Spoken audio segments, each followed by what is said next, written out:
Hello, bonjour à toutes et à tous, j'espère que vous allez bien. Bienvenue parmi nous pour cette nouvelle vidéo de Web Back to Africa. Aujourd'hui, on va s'intéresser à un sujet très intéressant.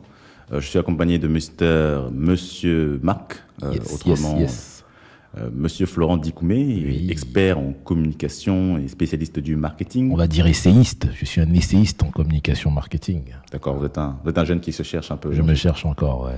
Cherche encore. Je suis pas très loin de la lumière qu'un. Après plus de 10 ans d'expérience, Bon, vous savez, la recherche, c'est un truc permanent. C'est quelque chose de permanent. Ouais. D'accord. 10, 12. D'accord. Comme dit Alia, age is nothing, it's just a number. très intéressant. Dites-nous, Monsieur Florent, quel est le sujet d'aujourd'hui? Le retour de certains artistes en Afrique. Artiste ou... Des célébrités. Ouais, on dirait des célébrités. célébrités, en général. Ouais, artistes. des Bon. célébrités en Afrique. Oui, Ouais. effectivement, les deux termes sont justes. Certains artistes, on va prendre le cas particulier de 3 artistes africains. Ok.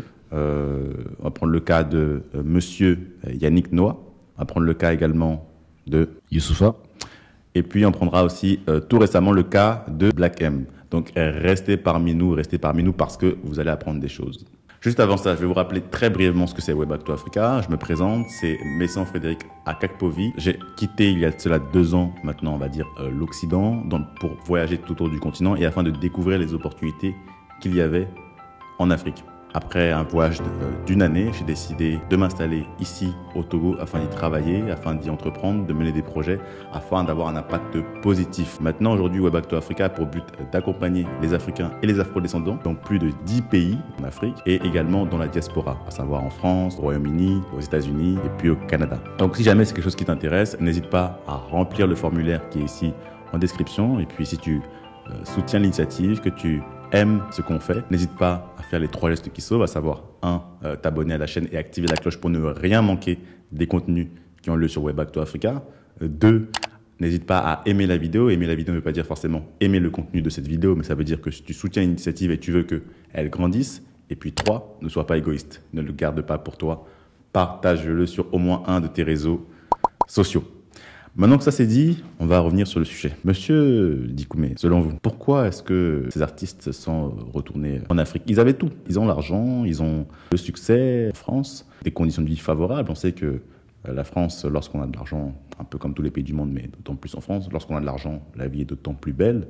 Donc pourquoi ces artistes décident aujourd'hui, ou il y a de cela quelques années, de plier bagages pour rentrer en Afrique? Parfois dans leur pays d'origine, parfois dans d'autres pays. Pour moi, en fait, sur mon point de vue, n'engage que moi, il y a plusieurs paramètres qui sont distincts. C'est-à-dire chacun déjà a son histoire à la base, à sa réalité, que ce soit sociale ou économique ou de toute façon individuelle, pour décider de rentrer. La raison pour laquelle tu rentres en Afrique ne serait pas la même que moi ou de toute autre personne, de manière factuelle. Maintenant, les artistes aussi, du moins les célébrités qu'on a citées, chacun a un peu son histoire. Yannick Noah appartient à une grande lignée ethnique au Cameroun, où son père, son arrière-grand-père était chef d'un village, d'un canton qu'on appelle le canton des Toudis. C'est un Toudis. Vous-même, vous êtes Camerounais, vous Ouais, connaissez bien le sujet. pour Yannick Noah, je peux quand même dire à 80% plus ou moins des éléments qui sont factuels liés à son histoire. Lui, il appartient à une très grande famille. Et de ce fait, son père étant décédé, Zachary Noah, qui était un ancien joueur de football, qui était le chef, il doit venir prendre le relais, Yannick, puisque c'est le fils. le aîné. seul garçon. Je crois que c'est le seul garçon, ou le fils aîné, si je me trompe pas. En tout cas, c'est celui qu'on connaît le plus. Donc, il est rentré et il doit prendre le legacy, l'héritage, et de 2, il y a tout un patrimoine territorial qu'il doit gérer. C'est un village, en fait. D'accord. Dans ce village, sa mère, sa défunte mère, qui était enseignante, qui avait construit une école là-bas dans les années 80-70, autant pour moi, années 70, parce qu'elle avait rejoint Zachary Noah. Parce qu'elle rencontre Zachary Noah dans Sa mère était suisse ou française? Française. C'était Sa mère est française, elle rencontre son père qui jouait dans le club qui appartenait, je crois, à son papa. Voilà, donc l'idylle naissante. Et Zachary, comme je t'ai dit, il y a tout un patrimoine culturel, traditionnel fort. Zachary doit rentrer au Cameroun. Donc, amoureuse de son état, elle le suit, en fait. Donc, quand elle le suit, elle rejoint le Cameroun. Étant enseignante, elle construit une école pour la communauté, pour le village dans lequel il se trouve. Et donc, Yannick est venu gérer en même temps aussi ce patrimoine-là. D'accord. Donc, lui, c'est parce que finalement, c'est un devoir, son devoir en tant que fils aîné. C'est un élément. Mais pas seulement ça, il y a aussi le fait que pour je crois, toute personne qui est victime, j'utilise le terme victime peut-être de manière péjorative, mais c'est amélioratif dans mon propos, c'est que quand tu es victime d'une double culture comme patrimoine génétique... On peut dire donc quand tu es l'objet. Tu es l'objet, voilà, effectivement, quand tu es l'objet d'une double culture, d'une double nationalité pour certains, il y a ce repli identitaire des fois qui renaît. Yannick Noah, c'est quelqu'un qui a quitté le Cameroun malgré lui, parce qu'il était bourré d'un talent au niveau du tennis. Il se retrouve tout seul, je crois, à l'âge de 12 ans ou 13 ans, tout seul en Europe. Il n'était jamais venu en Europe. Parce que lui, à la base, finalement, il grandit dans ce Cameroun natal. Il grandit au Cameroun, en fait. Yannick Noah te parle parfaitement le Béti, Léondo, qui est sa langue paternelle. Tu vois, il a grandi là-bas. Et puis, étant bourré de talent, il se retrouve en France, à l'âge de 11, 12, 13 ans, je crois, tout seul, pour suivre sa formation, pour vivre son rêve on connaît tous l'histoire, ouais, son rêve sportif et tout. Donc, il n'a jamais été déconnecté du Cameroun en vrai. Il voulait toujours rentrer. À chaque fois, il voulait toujours rentrer. Même quand tu vois sa manière de vivre son séjour occidental, il est très expressif de sa manière d'être et tout. Voilà. Voilà, donc du coup, je pense qu'il avait toujours voulu rentrer. Et chaque fois, il rentrait pour les vacances. Nous, Yannick Noah, quand j'étais au Cameroun, on le voyait constamment. Il venait chaque vacances. Et c'est ce qu'il fait avec son fils aussi, Joachim. Okay. Joachim vient à chaque fois. Il est en boîte de nuit avec nous. Bref, c'est chez eux, en fait. Okay. Tu vois, donc ça, c'est le premier exemple. On a Yannick Noah qui est donc, lui, pour le coup, très attaché à ses racines. Il a grandi au Cameroun. Voilà. Finalement, c'est un Camerounais aussi. Voilà. Donc, il saute le pas et c'est là qu'il décide de... Lui, il saute pas le pas. Lui, c'était normal, en fait. C'est normal. C'est la suite logique. C'est une suite logique. Voilà. Il a fait son succès en France. Si tu veux, en fait, l'idée, c'est la France, c'est là où je travaille. C'est là où je gagne mon argent. Mais où je vis, c'est chez moi au Cameroun. Donc, c'est ce que lui, il a fait. C'est un peu comme ça que j'essaye de résumer plus ou moins ma compréhension. Maintenant que lui, il sait peut-être pourquoi, mais c'est comme ça que nous, de manière externe, on a vu. Maintenant, tu as d'autres personnes comme Youssoupha. Youssoupha, lui, lyriciste bantou. Bon, je connais un peu plus. Je suis plus allé dans ce sujet parce que c'est un peu le domaine artistique musical que je suis un peu de près. Il a décidé de rentrer en Côte d'Ivoire. En Côte d'Ivoire. Voilà. Dans lequel vous avez été longtemps. Rappelez-nous combien d'années vous avez été en Côte d'Ivoire, s'il vous plaît. Je suis pas l'objet de cette émission. Vous avez été amené à le rencontrer parfois en Côte d'Ivoire. Oui, j'ai eu la chance de le rencontrer par le biais des amis qui sont proches à lui et tout. Mon regard externe, c'est Youssoupha, faisant carrière en France, aussi encore, comme je te l'ai dit, objet de cette double culture. Toute personne qui possède cet élément a toujours ce côté bipolaire, en fait, de ici ou là-bas. Comme disait le groupe congolais Bisson Bisso, le cul entre deux chaises. Voilà, en fait, c'est... Paris, Brazza, des deux côtés, je suis bloqué. Voilà, donc il y a la France où il a grandi, là où il fait toutes ses armes musicales et tout. Il y a aussi le Congo qui est l'Afrique, qui est l'héritage de son papa, qui était un grand musicien à l'époque.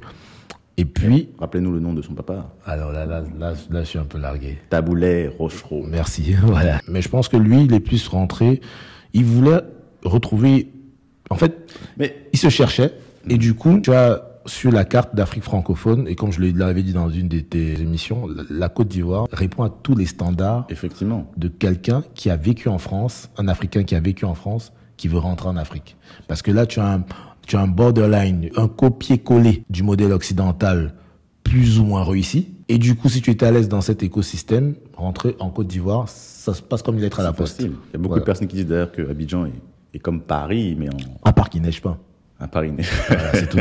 C'est la même chose. Mais d'autres font la blague, ils disent d'ailleurs, quand il pleut à Paris... Quand il neige à Paris, il pleut à Abidjan. C'est ça. Mais c'est très intéressant ce que vous dites, puisque effectivement, lui, Youssoupha, il est, je crois, si je ne me trompe pas, sa mère est sénégalaise et son père est congolais de, je sais plus si c'est Brazzaville ou... Je crois qu'il a fait le tour, il a un peu fait comme toi, Messan. Il a tourné dans plusieurs pays africains de par derrière son métier. D'accord. Donc, je crois qu'il a eu le temps d'observer et il s'est rendu compte qu'Abidjan matchait avec, la qualité d'éducation qu'il donnait à ses enfants. Effectivement. Et le cadre même par rapport à ses affaires, parce qu'il fait des business aussi. Donc, et je crois qu'il avait aussi une logique de pousser, de créer. Il a créé un label africain, voilà. Il a une dynamique d'impulser vraiment la musique africaine. Donc, je pense qu'il cherche, en tournant, il a trouvé que le bon hub pour lui, ça sera Abidjan. Voilà. Effectivement, c'est vrai que Abidjan, vous l'aviez dit dans une vidéo, vous, monsieur Florent, vous avez dit que c'est ce qui répond le mieux pour les personnes francophones qui ont vécu, grandi en France, puisqu'on y retrouve tous les éléments plus ou moins avec Dakar. Avec Dakar aussi. Ouais. Mais Dakar également aussi. Mais finalement, en étant en Afrique. Donc, pour ces personnes qui veulent retrouver ce petit côté identitaire, être dans une population où les gens leur ressemblent, et ça, c'est vrai que bien qu'Abidjan et Dakar soient des villes très cosmopolites, donc effectivement, ça peut faire penser aussi à Paris, mais en même temps, il va y avoir quelque chose dont on n'a pas parlé ici, mais c'est la discrimination. La discrimination dont ont pu se plaindre parfois ces célébrités. C'est-à-dire que lorsque Black M, je pense qu'il rentre pour les mêmes raisons que Youssoupha, donc il retrouve justement ce mi-chemin entre la France et l'Afrique. Donc il avait sorti une chanson à l'époque qui s'appelait « Je suis français », etc. Il avait eu des polémiques. Youssoupha aussi des polémiques, avec notamment menaces de mort sur Éric Zemmour, etc. Ouais. Yannick Noah a beau avoir été la personnalité préférée des Français pendant des années, il a toujours été un peu, plus ou moins, l'objet de vives critiques, comme Omar Sy d'ailleurs. Omar Sy qui dit souvent effectivement que, si je ne me trompe pas, que chaque fois qu'il se passe quelque chose, on lui demande à chaque fois, ou on lui rappelle que la France lui a tout donné. Donc c'est peut-être aussi ce ras-le-bol de ces personnalités-là qui se disent, bon, au bout d'un moment, j'ai fait ce que j'avais à faire en France, ça s'est bien passé pour moi, mais on m'en ramène souvent ma couleur de peau. Donc je veux souffler, je veux changer d'air, et l'Afrique est plus ou moins un peu se replier.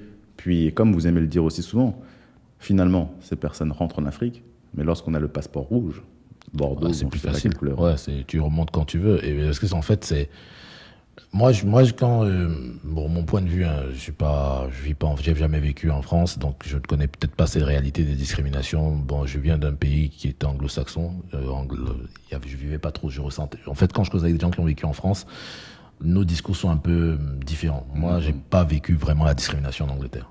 Elle est peut-être là, mais c'est pas palpable. Ça pourrait être l'objet d'une vidéo. Peut-être qu'on parlera justement. Ouais, j'ai pas ressenti vraiment cette haine. Voilà. Donc du coup, moi, la France, je dirais oui, elle leur a tout donné. La France leur a tout donné. C'est peut-être difficile à entendre, mais c'est vrai. La France t'a donné un écosystème favorable pour que ton talent puisse être mis à nu. Tu étais tennis, tu jouais bien au tennis. La France, tu serais resté au Cameroun, tu ne serais pas une superstar tu n'aurais jamais gagné Roland Garros. Parce que ça, ce sont des propos qui sont assez durs. C'est dur, mais c'est un parti pris.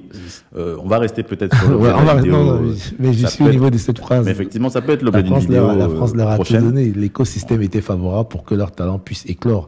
Donc, effectivement, ça peut paraître méchant ou bien dur de la part de l'oppressé, de ce qui se passe au niveau de la France qui lui dit mais tu nous dois quelque chose. Monsieur Florent, nous avons dit que ce n'est pas l'objet de la vidéo. Je vois que vous insistez beaucoup. On aura l'occasion de rediscuter de tout ça dans une prochaine vidéo. Oui. Je vais clôturer cette vidéo et puis on aura l'occasion d'en rediscuter. Ne vous inquiétez pas. Je vois il y a aussi des raisons économiques pour lesquelles elles rentrent. Hein. Ces célébrités aussi, il y a aussi des raisons économiques. Je fais allusion à certains artistes qui décident d'aller vivre aux États-Unis ou en Suisse à cause de il ne veut pas payer des impôts, ce genre de trucs. Donc il y a aussi des raisons économiques pour lesquelles on vient en Afrique. C'est moins cher. C'est moins cher, la qualité de vie, ils ont l'opportunité d'acheter encore plus. Certes, voilà. Vous avez l'opportunité en France, mais voilà. Encore en Afrique, une qualité de vie qui s'améliore lorsqu'on peut être propriétaire immobilier sans qu'on te value au faciès soit ta couleur de peau en Afrique. Donc tout ça rentre en compte. Donc il y a une pléthore d'arguments pour lesquels ces célébrités sont rentrées en Afrique. Moi, je pense plus économique. Mais ces arguments, finalement, s'appliquent à ces célébrités, mais s'appliquent à tout le monde. Lorsqu'on fait le choix de rentrer en Afrique, on va peser le pour et le contre. Chacun a ses propres arguments. On voit ce qui pèse dans la balance et quel choix est le plus intéressant pour nous. Donc c'est le choix qu'a fait Yannick Noah, c'est le choix qu'a fait Youssoupha et tout récemment Black M. Maître Gims aussi, je crois qu'il est en train de songer. Il vit au Maroc, lui. Je crois que oui, Maître Gims vivait au Maroc, mais je crois qu'il songeait aussi à vivre à Abidjan. On va confirmer ça dans la description, dans la vidéo, voir si Maître Gims a fait le choix. Mais finalement, lorsqu'on est une célébrité, je ne sais pas si c'est interplanétaire, mais en tout cas une célébrité au niveau national et mondial, lorsqu'on fait le choix de rentrer en Afrique, on est toujours entre 2-3 avions, entre la France et puis d'autres pays. Donc, ce heureusement peut-être ne s'applique pas forcément aussi à eux. Mais je crois qu'il y a aussi un mal.